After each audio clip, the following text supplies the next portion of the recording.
Hi there mga beloved ko soulmates, welcome to Renzo Tauro channel. Nandito naman po tayo para pagsamahan ng isang soulful and meaningful na tarot reading. Dito naman po sa inyong lagi na abangan, sinusubaybayan at pinakamahal na Renzo Tauro channel. Mega shoutout po sa ating mga love avid followers, mga masasipag nating overseas Filipino workers or OFWs. Ano pa rin po kayo ng mundo ngayon naroroon. Maraming salamat po sa inyong laging panonood natin mga videos at nakakataba sa puso ng mensahe. At if you are first time po sa ating channel, please don't forget po to subscribe of course at mag-comment po kayo kapag nakaresonate po kayo sa ating reading ngayon. And FYI po for information, bukas po September 29 ay feast day po or kapistahan ng ating mahal na patron San Miguel de Arcangel, Saint Michael the Archangel. Siya po ngayon yung nasa video na nakikita nyo ngayon. Siya po ang ating protector, warrior, laban po sa kasamaan, sa banta ni Satan, ng devil o kung anumang mga balak na masama sa atin ng kaaway. Siya po ang lagi nating tatawagin o siya lagi po ang ating unahin sapagkat siya po ang ating gabay sa araw-araw. Okay? Sige po, wag na natin papatagalin pa ang ating po reading ngayon. October 1 to 15 reading para sa ating mapinakamahal na nasa sign ng Libra. Okay, Libra, maganda kayo para sa inyo to. Reading for October 1 to 15, 2024. Sige. Wag na natin pong patagalin pa pinakamahal kong soulmates. Kumuha na tayo ng 10 baraha. Spirit Universe Spirit Guides. 10 cards please for our October 1 to 15, 2024 reading for Libra. Okay. Wala na po tayong isang nahulog ha. Siyam pa po. Spirit Universe Spirit Guides. Spirit Universe Spirit Guides. 9 cards please. Again po, kapag hindi pa po nakapanood ang mga iba niyong mga kaibigan, kakilala po sa ating channel na mahilig rin po sa tarot reading, please recommend po ating channel para mas mabilis po ang paglago at mas marami pa tayong matulungan ng mga soulmates para sa kanilang mga desisyon kung ano magiging kapalaran nila sa buhay. Okay? Again, maraming salamat po sa inyong nakakataba at overwhelming na komento, mensahe na marami daw nakaka-resonate. Ayun, marami nag-welcome back po sa ating pagbabalik. 1 week pa lang po tayo. Pero napakabilis naman po ng paglago ng ating channel. Yan po ay dahil sa inyo. Kung hindi po dahil sa inyo mapinakamahal kong soulmates, ay wala po ang Renzo Tarot channel ngayon. Okay? 1, 2, 3, 4, 5, 6, 7, 8. Last 2. 2 cards please. Last 2. Para hindi na tayo mag-shuffle mamaya. Para tuloy-tuloy tayo. Para hindi tayo ma-distract. Okay? Okay, 10. 10. Nabuo na po natin yung 10 cards. Ilatag na po natin. Ayusin. Ayun. Ayusin para sa ating mga pinakamamahal na sa sign ng Libra. Okay, Libra. Get ready. Handa na ba kayo? Sige. Okay? Are you ready, Libra? This is for you. Para sa iyong pong opening na baraha. Para sa iyong October 1 to 15 reading. Okay. 5 of Cups. Libra, ano daw tong mga bumabaga pag sa isipan mo na although sabi ni Universe, kumbaga blessed ka na, may mga blessings ka na, bakit parang hindi ka pa makontento? Okay, Libra, sabi ni Universe, it seems that binibigyan ka naman, may unti-unti, hindi mo daw nakikita na meron namang blessings na dumarating kasi you are looking for a bigger one. Okay? Ang nais parating dito, Libra, is somehow maging grateful kung ano man yung dumarating. Take everything one step at a time. Wag masyadong biglain ng pangarapin o gusto mo kamit baka bumagsak tayo. Libra, dahan-dahan lang.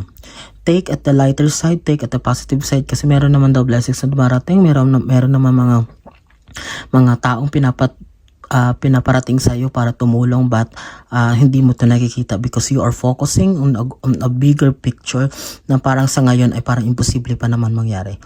Okay? Turn your attention sa maliliit na bagay muna ngayon kasi mahirap na kung baka pilitin mo at baka maapektuhan ka. Okay? Malungkot ka. Pangalawa, di ba? Cups pa rin. Tingnan mo ha. Makita ko sa iyo. Talagang meron ka talagang hinahanap o meron ka talagang ini-aim. Hindi ka talaga kontento. Tingnan mo. Marami ng mga cups. Marami ka ng mga iipon na cups. Ayan nakapatong-patong na. Here you are. Ba't parang malungkot ka pa rin? Okay? Ba't parang hindi ka pa rin masaya sa mga achievements mo, Libra? Bakit daw parang may hinahanap ka? May something, may kulang. Okay? It's siguro dahil ito din sa nature nyo, Libra, as Yung parang sanay sa competition, dahil matalino din kayo. Yun, dahil siguro din sa marami sa Libra ang dumanas din ng hirap mula nung maliit pa. That's why ngayon na nakakaranas sila nito, parang they make sure that talagang yung mantra nila or yung parang nasa isip nila always level up, or kung kailangan ay laging success. But not all the time, Libra, ang naisip parating ni universe ay dahan-dahan lang. Okay, wag hahanapin kung ano dapat yung meron sa ngayon, ay makontento na muna. Wag masyadong i-busy ang sarili sa paghahanap ng mga bagay-bagay. Okay? Siguro nape-pressure ka rin sa paligid mo na nakikita mo yung iba, mga kaibigan, na parang nauungusan ka, or parang nakikita mo yung iba may sasakyan na, may bahay na maganda, ba't ikaw?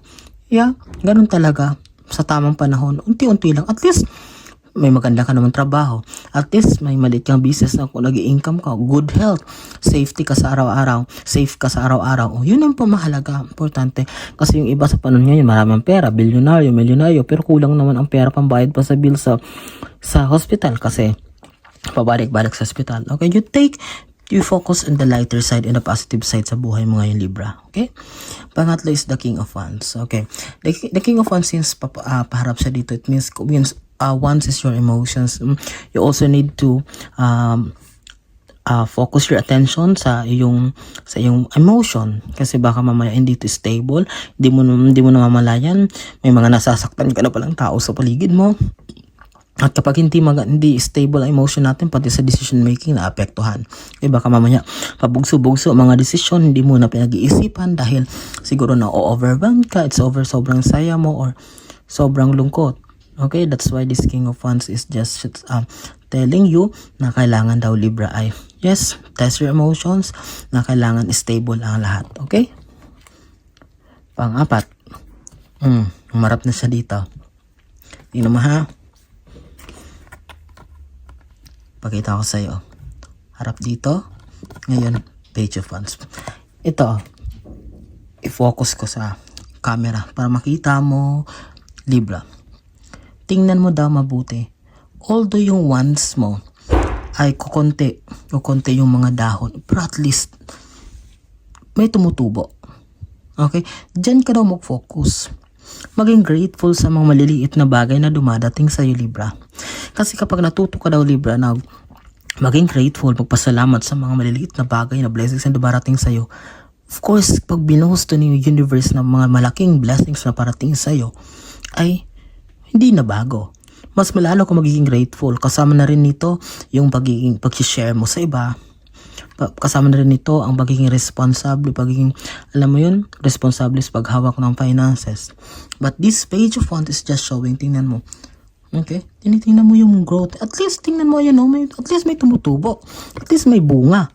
Hindi man siya malago as of now, pero pasasaan ba? Masasamahan mo lang ng sipag. Okay? Magbubloom din yan. Okay? Magbubloom din yung buhay mo. Kailangan na, Libra, one step at a time. Dahan-dahan lang. Tingnan mo. Huwag ka mag-alala. Kasi because siguro iniisip mo, ay baka napag-iwanan ako. No! On the way, habang nasa process ka, Libra, ng paggamit ng mga bagay na yung bigger picture na yan, habang dahan-dahan, bibigyan ka ni universe ng strength, ng lakas, ng tapang. Huwag ka mag-alala. Baka isipin mo, ay kung dadahan-dahanin ko to, kung unti-untiin ko to, maging kontento ko, mamaya makikita ko yung mga kasama ko puro ganun. Tapos mamaya baka pag ako na mag-give up na ako. No! You are assured, bibigyan ka ng kalakasan, ng wisdom, ng talino, bibigyan ka ng courage, ng tapang ng universe. That's why you don't need to worry. Okay? Ulitin ko, huwag kang mag-alala. Kaya kailangan dahan-dahan lang. Okay? Huwag kang makipagsabayan. Kung sasalungat ka sa agos, kung sasabay ka sa agos sa panahon ngayon, ay nako, napakabilis ng paglagapak ng mga tao ngayon. Okay, tatakpan natin ito sapagkat, okay. Pang-anim mong baraha is the Six of this is about the Lover's card. Okay. The Lover's card is not literally about sa love life, but it's all about also to, habang, di ba sabi ko sa iyo, Libra, habang medyo nakafocus ka sa taking things one step at a time, taking things slowly, na being grateful sa mga maliliit na blessings. Kasama din ito ang pagbavalue ng mga relationship mo sa paligid mo, especially sa friends, sa family siguro. Libra, mamaya natatok for granted mo, baka mamaya hindi mo alam, may mga tao na palang hindi ka na pinapansin or may mga sama na ng loob na pala sa'yo dahil siguro para sa'yo okay lang pero sa kanila ay parang big deal. That's why sinabi ko na dahan-dahan kasi magkakaroon ka ng time para isettle ang lahat ng to. Kasi kung medyo mabilis ang pagsulong mo, mamaya marami ka nang hindi napapansin on the way. Kasama na dito yung relationship mo sa mga mahal mo sa buhay. Baka mamaya sa sobrang taas ng lipad na hinahangad mo, baka mamaya nasasaktan mo na, may mga naaapakan ka ng ibang tao, lalo na pamilya mo, hindi mo na sila nabibigyan ng time. Okay, with this Lover's card, this is just a beautiful reminder na kapag tayo ay nagdahan-dahan, Libra, ay you need also to settle. Okay, bigyan din ng time ang pagkikipag-communicate sa mga mahal sa buhay. Okay, 6 of Cups. Okay, blessings, abundance ang parating. Cups are your dreams and achievements. Ayun o, tingnan mo, sabi kasi magkatapat sila doon ng 8 of Cups. This 6 of Cups is all about alam mo yun, yung mga dreams and yung mga pangarap mo na talagang nilave mo simula pa nung una hanggang ngayon. Tingnan mo, hindi lang siya basta cups, may laman siya blossom yung namumukad kada bulaklak. And also it will involve na kung pagtsatsaga ka, magiging patience ka, kung pagdahan-dahan mo lahat ng bagay, magugulat ka, magsasabay-sabay yan lahat. Yung mga opportunities, masabay-sabay yung mga tao mag-offer sa'yo ng tulong, magsasabay-sabay yung mga pagkakataon na baka hindi mo alam kung alin ang uunahin mo na opportunity. Okay? That's why, be grateful, be contented muna ngayon, Libra, kung alin man yan, sapagkat itong mga cups na to, itong mga opportunities na to, parating ito, at of course, hindi magiging easy na lang para sa lahat ma-handle kapag dumating ang mga yan. Okay? Page of Swords. Okay. This is all about sa mga sa workplace. Siguro may mga nakakaalitan, Libra, may mga nakakatampuhan, may mga internal battles ka sa sarili mo na hindi alam ng mga mahal mo sa buhay na ikaw lang ang nakikipaglaban. Marami ka sigurong utang, marami ka mga dapat isettle, mga backlogs na dapat tapusin, mga projects na dapat tapusin, mga reports na dapat may accomplish, pero dahil nga siguro napag-iwanan mo or hindi mo na-focusan dahil dito sa pagmamadali mo sa mga bagay-bagay na gusto mong ma-achieve. Okay? Please settle it. Sabi ng universe, please do a thing. Libra naman, settle ito. Kaya naman i-settle mga bagay-bagay basta dahan-dahan lang, paunti-unti matatapos mo din ang lahat. But you need to have time para i-settle ang mga bagay nito kasi baka mamaya you're taking it for granted. Ay, matatapos ka naman yung isang upuan lang. Baka mamaya June na. Baka mamaya ay kailangan na. Baka dito, maapektuhan ka nito. Okay? Kailangan mo iuna. Kasi minsan, tinutok for granted natin yung maliit na bagay na kailangan ipasa o kailangan ma-accomplish. Pero kung kailan malapit na, saka natin magmamadali. Hindi magiging quality yung output nating nais ma-achieve. Okay? Pang-siyam, Libra, para sa yung October 1 to 15, 2024 reading is all about 2 of Cups. This is about balance, also about your health. Okay, naapektuhan na rin daw, Libra, yung health mo. Kulang ka daw sa tulog, kulang ka sa pahinga. Dahil dito sa kakagrind mo, sa kakalagari mo, sa kung saan-saan. Walang masama. Ang masipag ka, but huwag ka kalimutan na maging balanse naman in terms of, lalo na yung health. Health is wealth. Sabi nga, di ba, yung nangyari kay Doc Willie Ong, sino mag-akala. Okay, stress is the number 1 killer today sa mundo. Kaya kailangan huwag masyadong may stress. Okay, talagang hayaan na yung mga bagay-bagay na yan. Ay, hindi naman pwedeng hayaan lang kasi kailangan, yes, pero kailangan isolve natin ng maayos ang mindset natin. Hindi yung parang overthinking. Kasi hindi makakatulong yan. Lahat ng bagay maayos, mapapakiusap naman, maisasettle naman. Basta sa maayos usapan, wag lang masyadong dibdibin or pakaisipin na to the point na maapektuhan na yung ating sarili o ating katawan. Okay? 10th and last card daw, Libra, tatapusin natin to sa warning na kailangan mag-ingat sa mga taong nagpe-pretend na kasama mo sa iyong paglalakbay pero may lihim na mga intention na hindi maganda sa iyo. May lihim na pabagsakin ka, may lihim na magmarites lang just to i-observe ang mga nangyayari sa buhay mo at i-share sa iba dahil gustong-gusto niya na nakikita niya na akala niya mabagal ang pag-grow mo. Yung pala hindi niya alam ay talagang isinusunod mo lang advice ng universe na magdahan-dahan lang. That's why, mag-observe sa mga tao sa paligid kung feeling mo hindi ka katiwala or alam mo, kahit ako, yung ano ko sa buhay, trust no one. Alam mo yun, trust no one.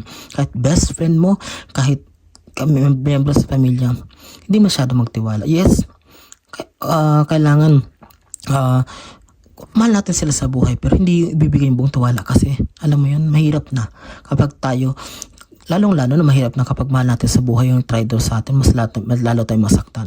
Pero kapag alam natin, obserbado natin kung ano yung magalaw nila, yung mga pag-ugali nila, well, tayo na mismo mamamanage natin to. But this is just a warning for you, Libra, na prone ka October 1-15 sa mga taong napapanggap, magmamarites lang, andyan lang para pabagsakin ka. But, okay, alam kong kilala mo to at alam kong kayang-kaya mo kung paano i-handle itong mga klaseng tao na ito. Okay? Yan po ang isang soulful and meaningful tarot reading natin pinagsamahan na naman. Naway naging maliwanag po ang mensahe ng mga baraha para sa inyo. Maraming salamat sa inyong walang sawang tiwala, suporta, laging pag-abang hanggang sa mga susunod natin mga video sa pagsasamahan. Wag niyo po akong iiwan at pakishare na rin po nating video nito ngayon at kapag hindi pa po kayo nakasubscribe, please go subscribe po at mag-comment po kayo kapag resonate po kayo sa ating reading ngayon. Maraming salamat pinakamamahal kong soulmates. Saan man kayo naroon, mag-iingat kayo lagi and God bless us all.